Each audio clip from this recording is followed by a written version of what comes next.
Cek. Halo sobat anime, gas lagi dah jawaban. Dan gue tadi udah take voice, tiba-tiba laptop gue gangguan, hilang semua yang gue rekam. Edan. Aduh, terpaksa gue take voice ulang. Ya udah ya, langsung aja kita gaskan. Mereview sedikit dari part sebelumnya. Saat ini Zovan dia akan dilenyapkan oleh para tetua dari sekte Tiandi. Tapi ketika orang tua ini akan melakukannya, tiba-tiba aja muncul sesuatu tepat di hadapan dari dirinya. Sesuatu mendarat di wajahnya sebelum terhantam dengan sangat keras. Dan ternyata itu adalah ulah dari Yelin yang datang untuk dapat menyelamatkan Zovan.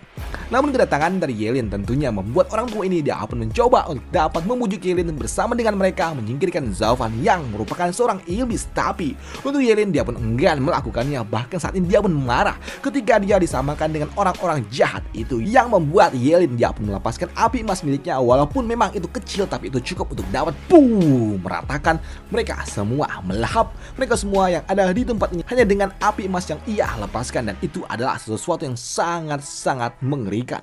Bahkan serangan itu juga dapat dilihat oleh mereka, Kinchan dan juga yang lainnya yang udah berjarak 3 hari 3 malam dari tempat di mana Zovan berada. Dan itu benar-benar sangat-sangat mengerikan.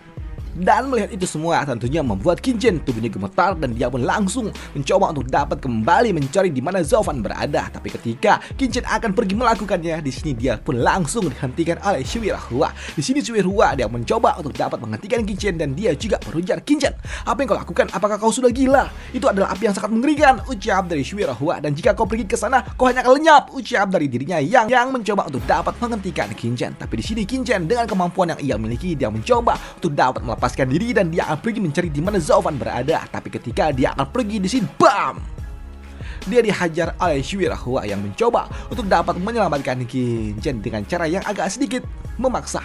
Namun melihat ini semua membuat Dandan dia pun bertanya apa yang harus mereka lakukan. "Senior, sekarang apa yang harus kita lakukan?" ucap dari Dandan. Dan untuk Suirahua dia pun tidak tahu apa yang harus dia lakukan, karena dia melihat saat ini Kinchan dia adalah wanita yang sangat-sangat anggun dan dia sangat tenang. Tapi saat ini dia benar-benar bersikap gegabah dan sepertinya dia benar-benar mencintai Zovan, ucap dari Suirahua. Dan sini Suirahua dia pun tahu apa yang harus dia lakukan dan prioritas utamanya adalah menyelamatkan Kinchan. Jadi kita harus segera pergi menuju sekte Xuanlong, ucap dari Suirahua. Tapi di sini untuk Dandan dia juga bertanya, "Apa? Lantas bagaimana dengan Kak Zuo?" ucap dari dirinya. Namun untuk Suirahua melihat apa yang telah terjadi dengan api emas yang sangat mengerikan seperti ini membuat dirinya sedikit pesimis untuk dapat menyelamatkan Zovan. Dengan api sebesar ini, aku bahkan belum pernah melihatnya dan aku tidak tahu. Semoga saja takdir dia diberkahi oleh takdir dan masih dapat bertahan hidup, ucap dari Suirahua. Tapi tetap aja di sini dia nggak yakin kalau Zovan masih dapat bertahan dengan api bencana seperti ini, ucap dari Suirahua. Dan satu yang bisa kita lakukan adalah pergi menyelamatkan Kinchan. Dan ini sulit untuk dapat membayangkan masih ada yang selamat dengan api mengerikan itu, ucap dari Suirahua. Sedangkan di sudut lainnya, di kediaman dari keluarga Luo, ternyata Xuang-Er dia pun terbangun dan dia terkejut dan dia melepaskan semua energi spiritual yang ia miliki dan dia memanggil Zovan, yang tentunya hal itu juga mengejutkan bagi mereka semua. Mendengar raungan yang dilepaskan oleh Xuang-Er yang membuat Yunhai dan juga yang lainnya dia pun langsung datang mencoba untuk dapat memeriksa dan bertanya apa yang sebenarnya terjadi. Di sini Yunhai dia pun bertanya, "Ada apa? Kenapa kau tiba-tiba melepaskan semua energimu? Kau membuat semua keluarga terkejut," ucap dari Yunhai. Namun di sini untuk Xuang-Er dia pun dengan terbata-bata dia mengatakan Zovan dia telah meninggal, ucap dari Xuang-Er yang tentunya mengejutkan bagi mereka semua. "Apa? Meninggal? Xuang-Er, tolong berhentilah omong kosong. Bukankah dia baru saja menikah dengan Nona Chu dan dia telah menjadi master sekte? Lantas harusnya dia hidup bahagia kan? Bagaimana mungkin ini bisa terjadi?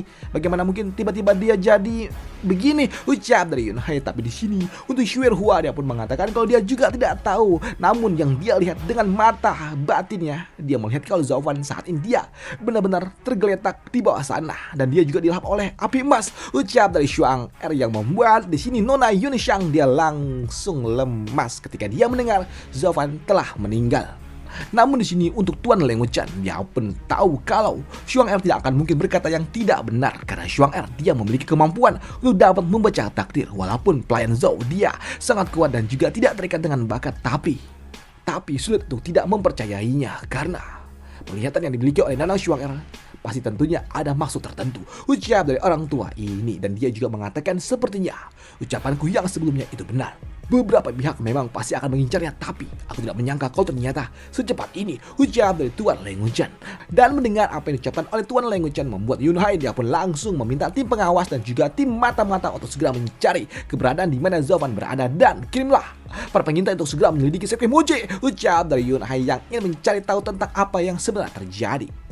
Sedangkan di sudut lainnya, di sekte Moche, saat ini Paman Yuan dia sedang bermeditasi. Dan dia juga mendapatkan kunjungan yang mengetok pintu kamarnya, yang membuat Paman Yuan dia pun berujar, siapa itu? Dan dari luar sana ternyata ada seseorang yang berujar, guru, ini muridmu, aku datang untuk dapat memberikan hormat, ucap dari seseorang yang membuat Paman Yuan dia berujar, Huyue, itu kau?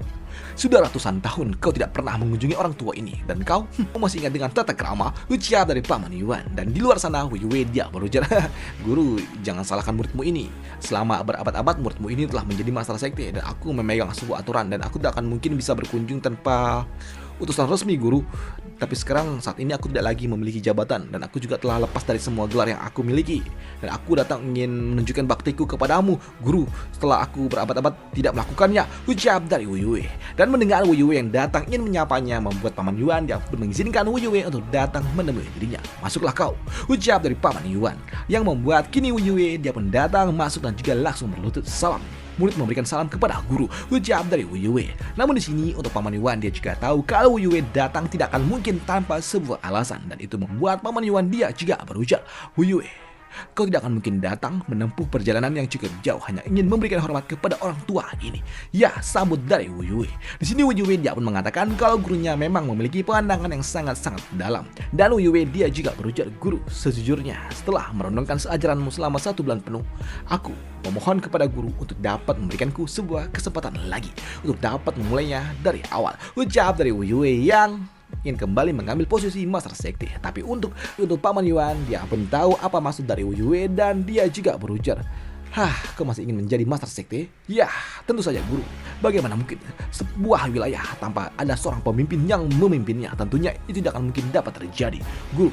Zhao Fan dia baru saja menjadi Master Sekte, dan dia telah dipanggil oleh Sekte Xuanglong, dan dia pergi meninggalkan sekte, dan itu membuat sekte kita tidak ada pemimpinnya. Jadi guru, kalau saja Zhao Fan dia pergi hanya 1 hari ataupun beberapa minggu, mungkin itu tidak menjadi sebuah masalah. Tapi saat ini Zhao Fan dia pergi selama puluhan tahun, dan tanpa adanya Master Sekte yang mengawasinya, tentunya urusan sekte akan semakin banyak menumpuk, dan itu bisa menjadi sebuah kekacauan, ucap dari Huyue. Namun untuk Paman Yuan dia berujar, jadi kau masih mengkhawatirkan sekte?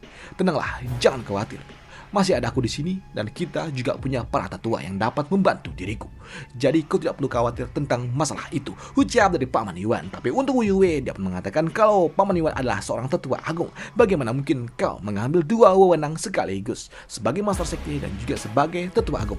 Bukankah itu adalah sesuatu yang tidak baik? Dan jika itu terus berlanjut, guru, orang-orang yang ada di luar sana mereka mulai berbicara yang tidak tentang dirimu, guru. Mereka akan bilang kalau tetua agung akan melanggar sebuah tradisi kuno, melanggar sebuah aturan hanya untuk mengambil posisi dari Master Sekte. Itu adalah sesuatu yang tidak baik, guru, ucap dari Huyue yang membuat Paman Yuan dia berujar, apa?